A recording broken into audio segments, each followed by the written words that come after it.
You are listening to the Horse Radio Network, part of the Equine Network family. Welcome to the Dressage Today podcast's Training Buzz. These short podcasts bring you the best tips straight from our subscription video site, Equestrian Plus. To get full access to over 5,000 videos, go to equestrianplus.com and enter DT Podcast to get 15% off your first month's subscription. Now listen in on this week's buzz and enjoy the ride.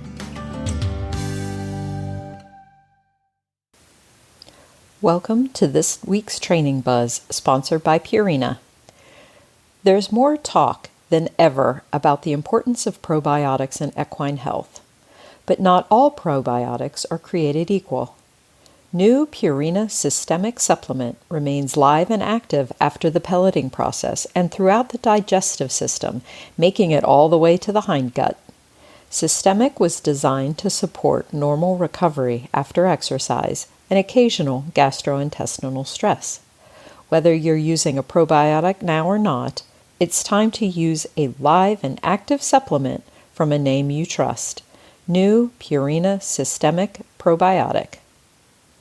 Today, hear just a little bit of Olympic team silver medalist Sabine Schut-Kery's training philosophy in this clip from a ride at the 2024 Adequan USDF Trainers Conference.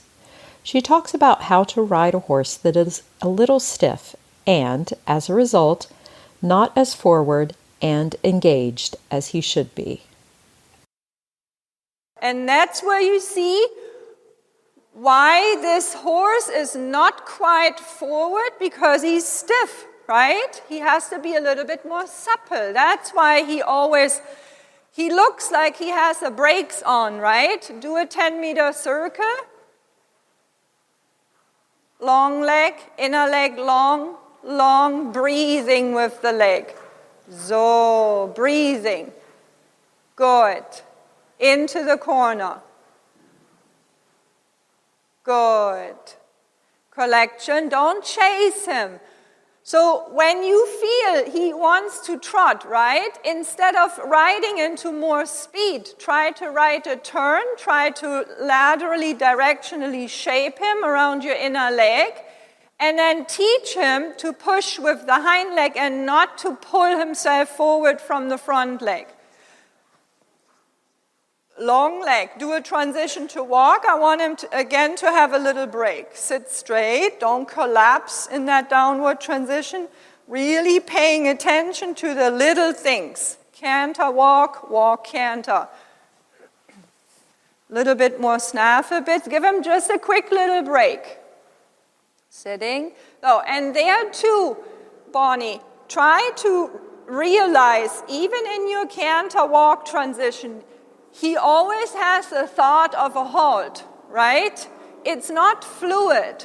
So you have to really push him and give him like a metronome with your leg and your seat and aid. But the problem is, don't get desperate and press and press. And that's why I also said that with the saddle pad, and keep your heels down. Yes, have your spur there to support that he learns to react more to the calf of the rider, right? So that takes all of that stickiness of that horse, and that the end result is that he doesn't jump clear enough through with not enough air time, is also related to him being a little bit stiff and not reacting enough to your aids. So you as a rider, or we, myself, all of us, every day have to think about that, to not be okay to pull the heel up and try to make it happen, but really have high standards in our position, have long legs, not drawn up heels where the seat gets disconnected in the saddle. It's also it's an ongoing thing to really work on our position. In the reins, when we talk about his stickiness and not jumping through enough, and when you do a transition to walk, he literally thinks of stopping. so the hind leg is not fluently going through.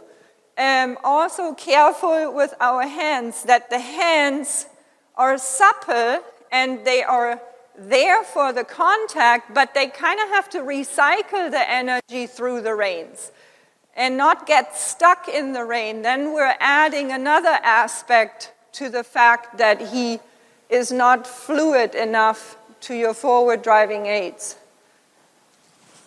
or engaging aids, I really should say.